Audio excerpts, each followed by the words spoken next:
the first wage was an indication of you can make a living. I was like, what, you're giving me, about a couple of grand or something? I'm like, to play music? Well, I thought I'd do it for free. So then you realize, hey, you get paid for this. I mean, of course you think about the money and the pay. When you're playing in, small bands and you don't get paid much and you do gigs for free and you're in studios you can't afford and you're in the downtime and you sticky carpets and sleeping on the floor in a recording studio at 3 a.m. All that, been through all the transit vans up and down the motorway. But then when it kind of took off, which was obviously that Simply Red moment, and then this big money's coming in. Yeah, I saw the living, but music chose me. I didn't choose music. Like you look at it as I'm a shit businessman. I just am. I don't, because I think about music. I think about enjoying myself and what it does for me. It's therapy. This is therapy for me. I'm playing the guitar, and music in general is just therapy, positivity, just what it does for others, and also communication. That it might not be about me doing something for success or money. It's just purely that you interact with somebody. Like I've done work in hospices, and I've done work in prisons, and I've done work at homeless shelters, and I know that music plays this part of therapy and communication and a means of lifting the spirit or saying something without words. So it means it's a lot deeper for me, music, really, in all honesty. But the money, as you said, it appeared, and I enjoyed that, and I hopefully invested some things wisely. But I mean, I've been up and down with money. When it did come, and when it didn't, and you have these periods of things happen, shit happens. 9/11 happened, and then myself, Andy Rock, Mike Joyce, we were no longer a band after that. The US tour was cancelled, and then after that, other things too, visa refusals, lockdown. It's changed my direction, but it doesn't change my positivity. I genuinely just play for the love of music, and the bonus is I get paid sometimes. I mean, we're all different. You were saying that about how you felt about the new songs, and you wanted to hear. Yeah, we're all different. Some people want to hear new songs. Some people just want to hear the original stuff, like the album. But I can talk about my culture and identity in a ways which I'm not even sure about sometimes, because I'm British at the end of the day. I'm a Mancunian, and as a Manc, that's my identity. But at the same time, the heritage of my parents comes into play. That whole thing about India, partition, formation of Pakistan, formation of Bangladesh, Sri Lanka, and so on. And then to come out of that and being born in this country, I grew up with that culture, that religion, that peer pressure, that community pressure, and everything is almost, not everything, but a lot of it is kind of, it's not a persecution, but it's suppression, So the guitar for me was like a symbol of rebellion. And then, so I'd write music, I'd play music, which is rebellion to me, rebellious. And that's why punk appeals to me. That's why hip hop appeals to me. And that's why even all genres, youth culture in general, it tends to be like rebellion. And I love that, because it brought me out of my shell, brought me out of the whole kind of timid side of me, the don't be seen, don't speak in public, you get deported, or that kind of feeling. It's built in, it goes with the culture. So the guitar became rebellion for me, just kind of was playing aggressive music or whatever. But then I moved on from guitar to becoming a songwriter. So with my own album, and with the encouragement, because I'd put a band together with Mike Joyce and Andy Rock. So, I had this Smith's rhythm section as my backing band. Not my backing band, but as the band, but the rhythm section. And myself on lead vocals writing songs. And I had Ian to check with, I had Paul Weller to check with, I had the Smiths to check with, and go, what do you think lyrically? Is this shit, or is it okay? What do you think? I had some guidance. But lyrically, what I did learn from Ian was that, honesty is the best policy, and writing what you feel. So I would write things about myself, that about my life, my cultural life at home, with that Muslim, Pakistani council estate, long sight M13 life. And that's what those lyrics are about, just pure honesty, but a little bit of humour in there, like that, living next door to your mum, and getting all your food and your washing done. I hope my girlfriend don't mind, I won't leave home, hope she don't mind. And then my dad saying, get a proper job, music, you're not going to make a living from music, but that in itself is something, the fact that you can play music and make a living, depends. You can have a great living or you can have a mediocre, do it part-time. But in this country, that's just one of the opportunities, to make something of yourself. Denise and I go back, Denise Johnson, who we're talking about, we go back to when I was like 19 years old or something, and I was in a band called The Fifth of Heaven, which had one really good single out, Just a Little More, and also it had a different name before then, The Stem. So I was in different bands, but this band in particular was doing okay, and we had a regular kind of play, every week in some club or whatever. And then we lost our vocalist, and then Denise came in, and she had an amazing voice. I was like, who is this person? Well, how lucky are we? So we got this band, and we're just doing like soul R&B stuff, and but we found, we had so much in common, and she lived in Chorlton, and I live in Longside, and I just kind of grew to be great friends. Ever since we were best friends, always hanging out. She'd tell me about what's going. I mean, later on, she'd tell me what was going on with bands she was in. Like she did Primal Scream, obviously, and on those, as far as I'm concerned, biggest tunes. And then she also did stuff like electronic. What else? Michael Hutchins' album, stuff like P.P. Arnold, but I suppose that was like Primal days, and George Clinton and people like that. Just amazing talent, but we were close friends for decades, and I suppose with her passing, that changed a lot of things for me. I don't have many friends who are still alive, close friends from time. Just one or two left from childhood. Most are either in prison or they passed on, which is strange, I'm 58 now, and it feels like all of them should still be around. Why? They were healthier than I was, I thought. I don't know, all different circumstances. We used to write together. I mean, on a birthday, I was saying to this, before that, I bought her a 4-track Porter studio, a Tascam Porter studio for her birthday, so she could start writing her own songs, put her headphones on, stick a mic on. And she knew technology like the back of her hand after that. Decades after, she was recording her own material and bought her own 8-track and computer and everything. And she understood tech to be able to record and produce as well. She had really good ears. And when she listened, and rhythm-wise, she was probably playing percussion as well when she was with Primals, a little bit in, maybe in her hand she had something, and the timing was impeccable. Singing voice, wow, That's about all I can say really about it. The other thing's a bit too personal for me that I want to talk about. I mean, there was that thing, because obviously record companies were trying to decide which camp do they go with. Do they go with the John Squire camp, or do they go with the Ian Brown camp? Or, because Manny's gone off, he's Primal Screaming it, and that's that. Rennie's got the rub and he's doing his thing. But really, and that was before. But at that time, yeah, they probably decided to go with the John Squire camp, and Ian was just keeping a low pro. I turned up at his house, and he'd cultivated his beard and was doing a bit of gardening and chilling, really. And so they didn't really know what Ian was going to do. And I don't think Ian did. Or if he did, he didn't actually say at that time. And when I was just hanging out, I literally just asked him, I asked him about the band, saying, I saw something in the papers that the band split up.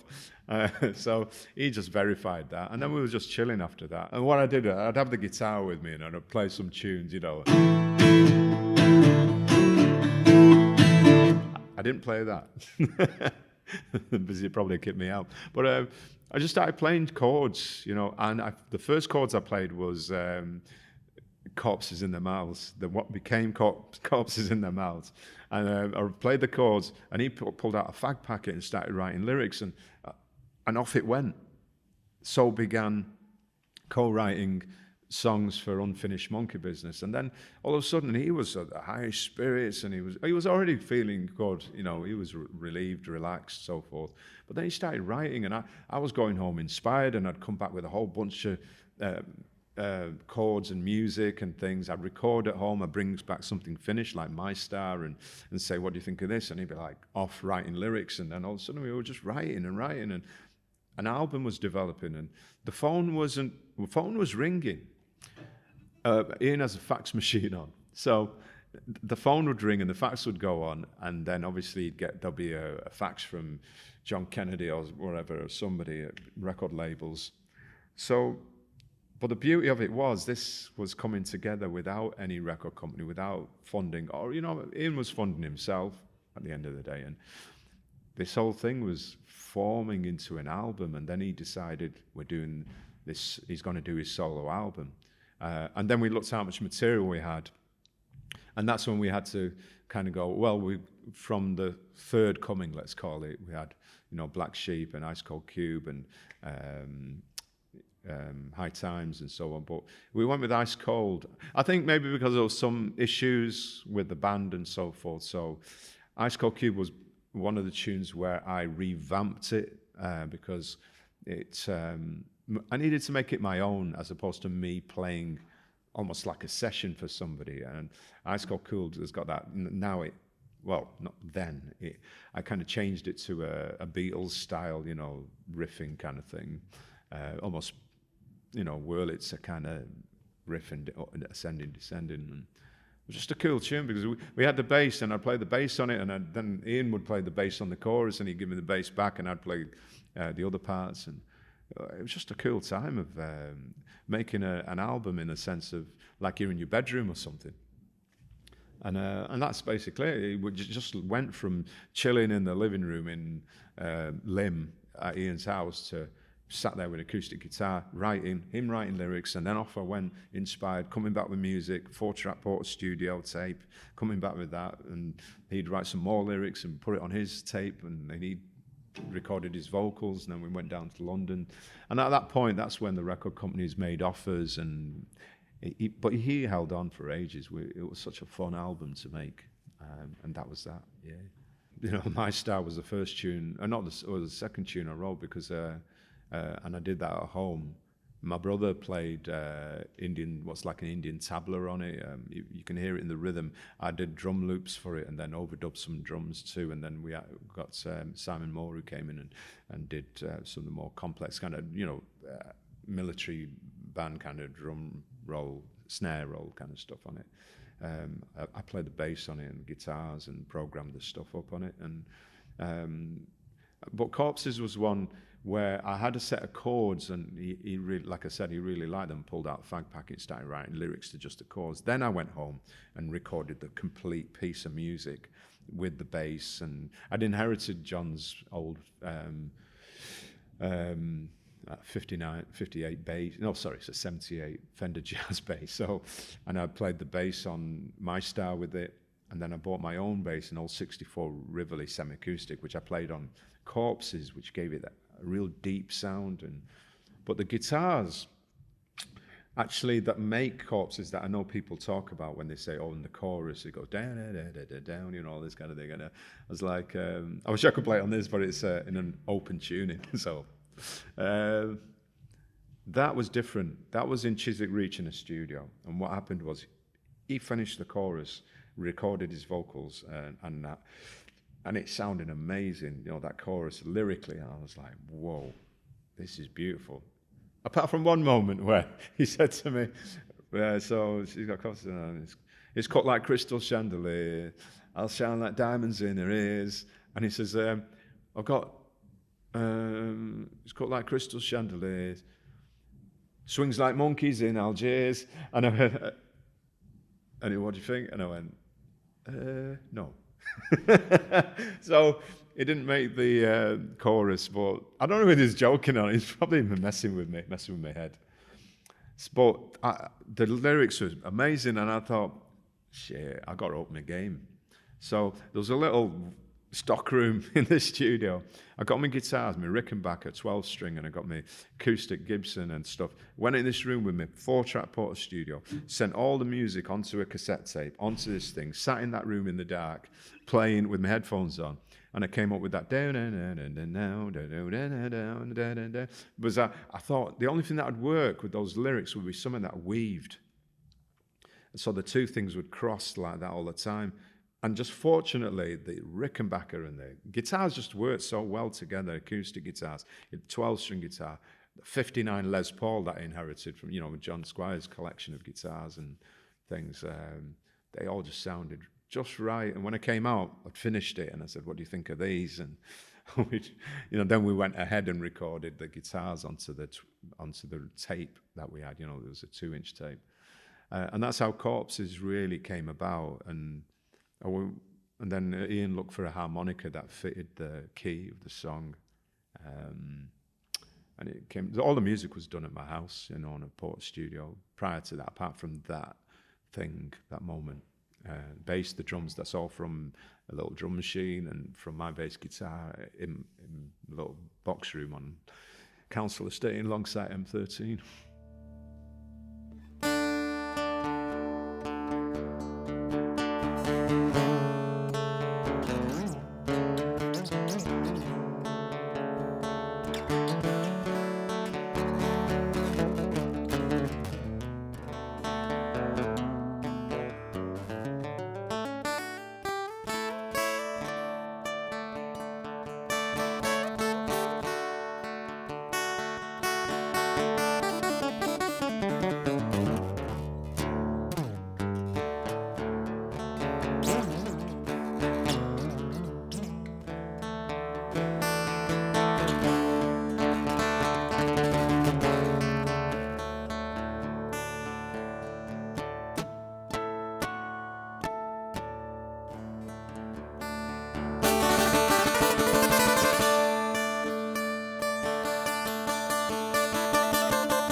mean, remembering what happened, when your lead singer goes to prison and you're in the beginning of. I mean, it destroyed Unfinished Monkey Business. Really, that's what it did.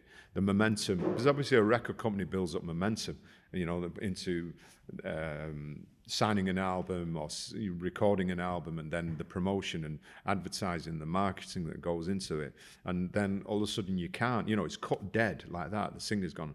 He's inside, and there's nothing to do. Keeping momentum. I mean, there's different ways, not different ways, but different opinions. Some people have this kind of thing about they're playing music and they're earning a living, and they kind of what they're going to do now. Will this band still be going? Will they still be earning a living? And I mean, that's a bit cold, but obviously that's a reality of if you're earning a living from music. But for me, yeah, because my mate was inside, and it's like. And I was there, I was on the plane. It cuts deep when you think this is injustice, real injustice, when you see an airline and the police kind of collaborating towards putting somebody away for a situation that they created in the first place. Ian's reactions were natural reactions for anybody standing up for themselves, but there were some things that. And that's the thing with courts. It's all about how clever your lawyers are and so forth, and how they make things look, and can you win the case and so on. And Ian lost the case, and that. But he's honest, damn honest about things. For me, it was. I just hoped that he was coming out of it okay, survived that. But you don't know what it's like, I don't know. I know what it's like inside, but not as an actual inmate, because I've been going to prisons and, working with inmates and things through music. But Ian obviously kept himself going and was writing lyrics, as you can tell by, Golden Greats that came. So I just was passing the time, trying not to think about it too much, and started writing more music and think about things to write, and Getting High and things like that, and alongside M13, and just writing more music all the time. But I can't really speak for anybody else in the band, but apart from the fact that, yeah, people were wondering what do I do, and they play for other bands. I don't play for any other band. I was just writing songs with Ian, and that was it. We were out playing. Next minute we weren't. I just hoped things went okay, that the sentence would get reduced, which it did, and then, he was out.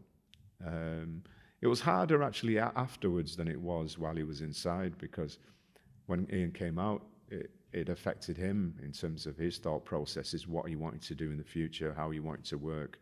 And it wasn't as guitar orientated in terms of the direction he wanted, which is fine, because he's a prolific artist and really imaginative. So when he says, I want to work with trumpets, it's like, wow, what a concept, or it's strings, it's something, or hip hop or something. That it's, only he would think of things like that.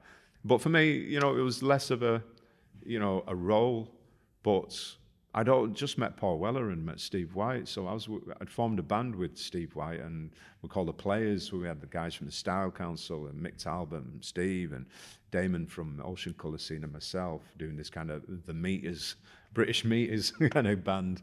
And I had that going on. At the same time, we were recording Golden Greats, but Ian he had changed it. Obviously, the effects of what had happened to him in prison, and the injustice of it. So, jingle jangle, here's the jailer. It's obvious. His thought processes were different, and his writing, but it fueled a load of music. I mean, that was good about it. As the band goes, yeah, obviously people want to play, they want to carry on, they want to do this, and but that's probably about as much as I could say about it. Press are pretty consistent, they did exactly that. They had an agenda, they stuck to that agenda. And then, I don't know, because I've spoken to a lot of people that say they were at Reading, but then I think a lot of people were at Reading weren't listening. They were at the bar or whatever and having off their heads. I don't know if they actually remember or whether they're reading something going, yeah, that's how bad it was and all. And then I remember that, you know what I mean? It's hard to take that in consideration if you're on the stage and you're looking out at 80,000 people or something and you're going, from beginning to end, it's still the same. And it's, oh, we left in droves. I didn't see loads of people. I saw a few people at the edges, but that's what happens at a festival anyway. People go off to do whatever, go to the bar, Kazi, you know, move around. But as for this this mass exodus, I didn't see that. That was a massive crowd from start to finish. But press-wise, you know what I mean? It's hard to, you say, oh, I didn't pay any attention, but because the presser can be rabble-rousers and always had a history of being rabble-rousers and like persecution of like immigrants and persecution of minorities. And it starts from the press and feeding that kind of fever and building that further. So it's just, that's what I worried me. I just thought, yeah, this isn't looking good. And the more you feed them, you know, in terms of performance, if you're not up to par, I mean, it wasn't my first show with the Roses because I'd been playing in Europe with them, but that particular show, just thinking about it, I thought, yeah, we weren't up to par. Maybe, you know, I don't think it made that much of a difference, even if we weren't, say, like, you know, people complaining about musically, you know, what was it that bothered them, you know, whether that was any different, whether he noticed, or whether the press fed that still as like, you know, it was shit, it was shit, it was shit, and it was this and that and that. No, I think if you listen to it, yeah, there were things, but that's the nature of rock and roll bands. You know, you do things, you try things out because you got the courage to do it. You make decisions, you just do it. Sometimes they're not the right choices. When you listen to it back and you go, oh, we shouldn't have done that. We shouldn't have played that tune. We should have played this tune, or whatever it is. So, yeah, we're done. I think we started in Spain, in Benicassim, which was a disaster. We arrived, the equipment didn't. So when we went round, or our crew did, we went round grovelling for equipment to borrow, you know, from other bands. And you got what you got. And it was really bad, you know what I mean, to think about, you know, this is Stone Roses and we're like asking people for bits of guitar equipment and a bass and a this and a that and an amp. And you do get, you know, borrowed backline anyway, from the hire companies and so forth. But that was the first thing. It was a disaster. Benicassim was worse than Reading. And then we did Portugal, and we did Hungary and Budapest on the little island in the Danube. And then we did Denmark at that festival. I've still got the bath towel. And then we did Reading. And I mean, look, personally, I was just stressed about my own performance, you know, remembering the things. It wasn't like natural to me, as in like I wasn't playing freely. I was playing, you know, this thing that needed reproducing the way the band would be happy. Those gigs would come later, if there had been gigs later, you know, where you start to relax into your own and be yourself. But yeah, just discovered the loveliest personality human being in the world, basically. I got nothing but good things to say about him and his band. I met him through Steve White in a sense, and in what's Paul's favourite clothing brand? Paul Smith, probably. So it was in Paul Smith's in London, in that posh part of town, or wherever. Anyway, we're in the shop, and he said to me, when he introduced me, well, he said hello and blah, blah, blah, and he says, you wrote My Star.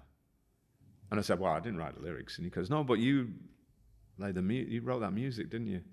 You know, fucking amazing, fucking, whatever he said. You know, I wasn't swearing that much, but, you know, he's got his southern accent. He was giving it the full-on kind of, you know, complimenting me about the tune. I was just blown away. And I was like, wow, you know, didn't expect that, and just gave respect, you know, and I respect him back for that. But then after that, it just became phone calls, you know, I said my number, exchange numbers, and phone call, you know, and I was building a relationship with Steve White because he talked about forming a band, and we formed a group called The Players, myself and Style Council, Mick Talbot, himself, Steve, Damon Minchella from Ocean Colour Scene, and we started doing these instrumental albums of like the British Meters, you know, and so I had mod connections, it had, you know, good kind of, you know, Motowny Stax kind of connections or whatever, and but also having conversations with Paul and just talking about music, and then he'd invite me down to the studio when they were doing Heliocentric, and came down. And I play a sarod, an Indian instrument called the sarod. I taught myself, and I dropped some sarod onto this track, which was like the cover of Daily Mail. It was a supplement that it was a free track that came with it, and then after that. He rang me when he was doing the Illuminations, and I hung out and played some guitar on a tune. But I was doing my own album, Lahore alongside the one I was saying with Mike Joyce and Andy Rourke as a rhythm section of the band. But Steve White was on it, and Manny was on it, and this is an album I'm going to re-release or upload the tracks now. It's been 20 odd years and nobody's ever heard of it, and it's got some of the greatest players of this country on it. And Paul contributed to it. So in that meeting and playing on his album, I asked him if he would play on my album, as you do. And he dropped Hammond organ on it, he did Mellotron flutes, played guitar on Middle Road, did backing vocals, then sang lead vocals for the remixes of it, and he just contributed to it. And Steve White did, and Inda Goldfinger and Denise Johnson and Andy Rourke and Mike Joyce and Talvin Singh and Inda Goldfinger. You know, it was just, so I put this album and never really released it apart from mail orders. So that's why you can see copies around. And that relationship with Paul just kept building and building. I recorded 2 tracks for my second album at BBC Maida Vale, and I saw him in the studio during 22 Dreams, and that was recording God, and it was the first time I went down with my guitar thinking I would get some guitar on the album, and he just presented me with his lyrics, and you know, that we spoke about, and so that ended up with vocals on the album. And then my songwriting happened on Sonic Kicks, where I presented him with a piece of music I'd written, and it was this guitar really, and I just kind of, not this guitar, but this tuning, so I played him these chords.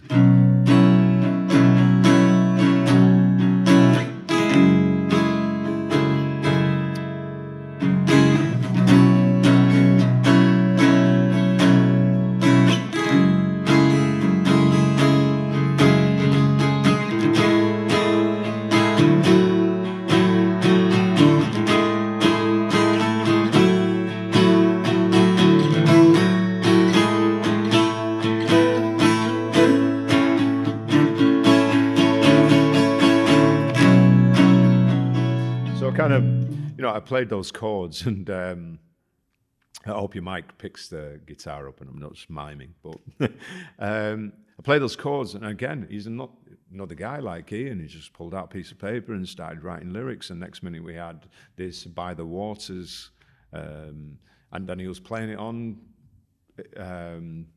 later with Jules, with an orchestra. I was like, just blown away with his friendship, with his whole kind of respect and wants to work. And you know friends because they ring you and you ring them. It's not a one-sided street, and that's how it was. So like I said, and then I was in the States. I ran into him in 2008.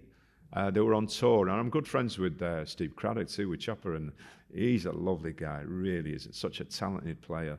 But I mean, they're different, you know. I mean, John Squire's an amazing player and writer, and Steve Craddock's an amazing player and writer, but they're different styles. And I ran into Chopper on the beach in LA somewhere, I can't remember where, at Santa Monica, and he says, we're over at this hotel over there, Paul's over there, come and say hello. We went over and said hello, and the next thing Paul's saying, why don't you come and do the support? We're doing the famous theatre in LA. I've forgotten the name of it off the top of my head. And he said, why don't you do the support? And I was there in LA because I was recording some tunes with some mates of mine. friends of mine. He'd put a band together, and we just thought. So I went to them and says, "Do you fancy doing the support?" And we rehearsed up for the next day, literally, to support Paul. And then on top of that, Paul says, "Why don't you get up on stage and for this song, mine, guest with me?" And I ended up guesting with him then. So it's just been a constant, music, friendship, relationship, and I kind of, after all that, what can I say apart from just good things? I kind of embraced this new world, this brave new world, call it, digital, because in lockdown, I was broke by the end of it, because you have to spend all your savings, to survive. Musicians weren't supported by the government, we fell through the cracks, and we were the forgotten people, as were the production people, and so on, the whole entourage of the entertainment industry. So I spent those 2 years studying YouTubers, gamers, podcasters, influencers, and I realized there's a whole new world that people were in, especially young people, wasn't affected. They had their headphones on, they had their mics, they were creating content, they were engaged, they were on Twitch, they were on Discord, they had their own servers, they had these bots, and they were setting up conversations, and podcasters were doing interviews with people, and I thought, wow, look at this massive world I've missed out on. So I thought, I really need to understand this. So I started watching videos, and I was counting camera angles, and I was counting microphones, and I say, how many people are involved? How many edits are there in this? And I would realize, actually, behind the scenes, this is a couple of people, or it's one person, or it's at least 5. Huge edit. So I started to learn, and then I learned about servers, and I learned about how gamers were using these video capture cards and HDMI cables. So I was learning how to broadcast. But after I learned all the technology, and then I found that phones were like the best thing you could have. It was about the social media platforms, and because I see it as business, social media, friendships, yeah, but really it's a communication tool. And I felt that I could engage people, and I could communicate with people, answer people. Because, the king is dead, long live the king. It was in the roses, yeah, great, you were cool one time. But now, you're just a human being. You got to earn a living. You get out there and you hustle. I call it the hustle. So social media, digital, content creation, I love it. I think it's great. I think the world let's say the music industry was full of gatekeepers, full of corruption, full of you made no money. If you were lucky, you got, a few scraps off the table. So I don't care what people say about digital and about Spotify and about YouTube and all that. I don't care. This is the new. That was the old. This is the new. And in the new, the goalposts have shifted. People talking albums, and I'm like, I don't talk wax cylinder albums. Yeah, I like cassette. Yeah, I like vinyl. I made mixtapes, but this is today. I like, the way that it works, that you playlists, and engagement's important, and about consistency in work, and about creating your own content, but make it interesting, be honest, and share. It's educational. It could be vanity, but that's great, whatever fuels you. But I just love that you're in control of this future, your own future. You can make your own content, and it doesn't have to be BBC, Channel 4. I think that's old. Sky and all that, teams of people and meetings on Zoom, and a meeting to arrange a meeting, which is daft when a kid sat on a settee with his phone makes content immediately and uploads it and makes a TikTok video and has a little dance, or maybe doesn't, maybe actually knows how to make a video from these tools on the phone. I have 200 odd apps on my phone and my iPad for making music alone, let alone broadcast. Because I can show if they don't already know, I can show people, mainly young kids, about music making when you got no money, like me, when I had no money and I had my phone and I thought, hey, it's got a few apps on here, they're free. And I come from that old school council estate mentality, if it's not free, rob it. Well, not everyone's like that, but you know, there's a few pieces of lead or fruits that I probably got around. But apart from that, it's just kind of using resources that are available, if not free. I mean, one of the biggest pieces of software that I use, which is freeware, is OBS Studios. I found it in my research was the go-to piece of software for broadcasters, and it was free. I love free. So I just thought, this is my world, you know, this is my world. Sitting at home, making stuff, sharing it, talking to people online, communicating, build my objectives though. I mean, I did have to adopt kind of business strategies or business ideas. You know, I didn't study business at school. I said I'm shit at business. So I needed to know about marketing, about advertising, about promotion, but you just learn as you're going along and you start to realize you have to have a consistent content. Really important. And I was saying about goalposts have shifted. Income streams have changed. So you have to realize about monetization, about where your money is at. Is it in your merchandise? How will people know about it? How do you put links onto a screen? How do you connect people to, do they see something? Like me wearing this t-shirt, it's a blatant sell. You know, this is Johnny Kashmiri by AZIZ IBRAHIM, and it's on, you know, onefree.com. So I'll put links in and things. And I make my own shirts, but I might sell a few, you know, pay for my dinner tonight. I just think it's all great. It's a new future. It's a brave new future. There's more changes to come. Stop getting caught up in albums and, you know, people pay for music. People will buy your publishing off you, and how much has your publishing earned you? Sell it. NFTs. You know, the list goes on and on. It's just changed, and so much to learn. And young kids are showing us really where it's at and how to do it. Efficiency. Consistency, engagement, different kinds of content, time, 60 seconds, you know, 3 seconds, 3 minutes, different formats, collaboration. That's really important, to collaborate, build an audience, work with different people, so many things. I could write a book on it from what I've learned in my own experience. But I fully endorse it and back it, and I'm not ashamed of it. I think it's put the bounce back in my step.